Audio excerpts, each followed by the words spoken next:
Hai teman-teman, aku kali ini mau ngomongin tentang sakit hati.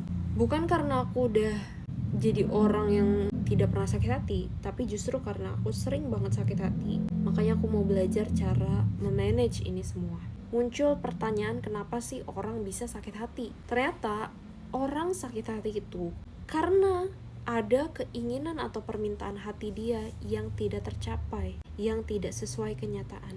Contoh, aku nih bersikap sopan, menjaga lisan sama orang, tapi ternyata orang itu tuh gak sopan dan tidak menjaga lisan dia. Padahal keinginan aku, respon dia itu ya sama, sopan dan menjaga lisan. Keinginan aku tersebut membuat aku sakit hati karena kenyataannya dia tidak sopan, dia tidak menjaga lisan. Jadi kita fokus bukan ke tindakan dia, tapi kita fokus ke keinginan kita yang tidak sesuai. Ketika aku merasakan sakit hati yang sangat intens selama berminggu-minggu bahkan berbulan-bulan, aku baru sadar bahwa aku tuh menolak perasaan sakit hati. Ini bahaya, teman-teman. Kalau kamu menolak rasa sakit hati kamu. Maksudnya menolak itu apa? Kamu pura-pura baik-baik saja padahal kamu terluka. Kamu pura-pura senyum padahal kamu lagi menangis. Kamu malu untuk menunjukkan emosi. Kamu tidak bisa memproses emosi itu.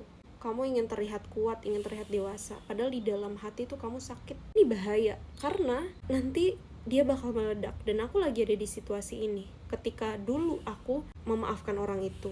Ketika dulu aku baik-baik saja kelihatannya, padahal di dalam itu aku sakit. Aku tidak menunjukkan emosiku. Aku tidak bisa memproses emosi ini. Aku takut kalau aku emosi atau membela diri, aku akan dicap jelek. Takut dianggap lemah. Padahal mereka memang sudah menganggap aku lemah misalnya. Ingin terlihat dewasa, membuat aku rapuh serapuh-rapuhnya. Dan itu meledak hari ini, kemarin, dan beberapa waktu lalu. Jadi pesanku adalah dengarkan batin kamu, dengarkan diri sendiri. Selain emosi itu akan meledak, kalau kita tutupi, kalau kita tolak, dia juga bisa berubah jadi overthinking, jadi energinya bocor, energi psikis ya.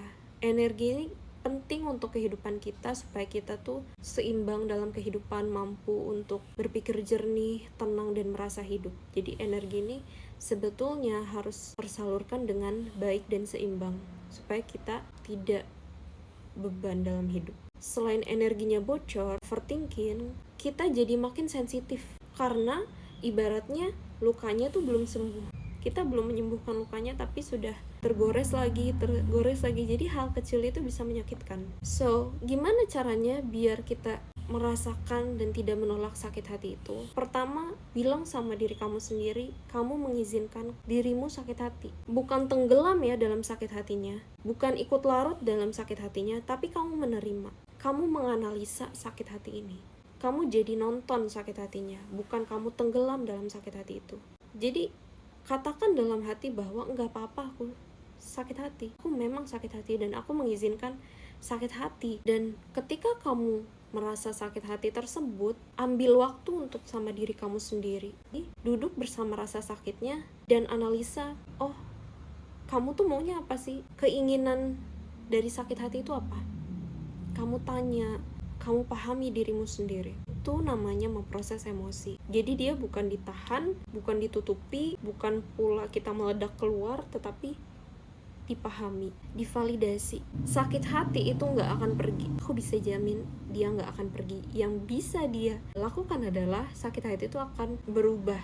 Jadi kan energi itu konsepnya bukan hilang tapi berubah ya. Energi sakit hatimu itu akan berubah ketika kamu sudah sampai pada pelajarannya. Bukan teori tapi pelajaran emosional. Pelajaran kamu sendiri memproses emosimu bagaimana, dan sakit hati itu dia nggak bisa pergi kalau kamu terus menolaknya. Tapi kalau kamu proses sakit hati itu, dia memang tidak juga pergi, tapi dia bisa berubah.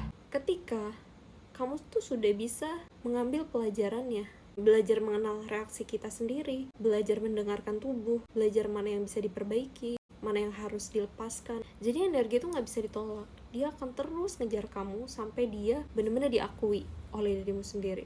Jadi ketika ada orang marah dan dia punya perasaan marah, dia nggak mau ngerasain marah, jadi dia marah balik ke orang. Itu namanya nolak.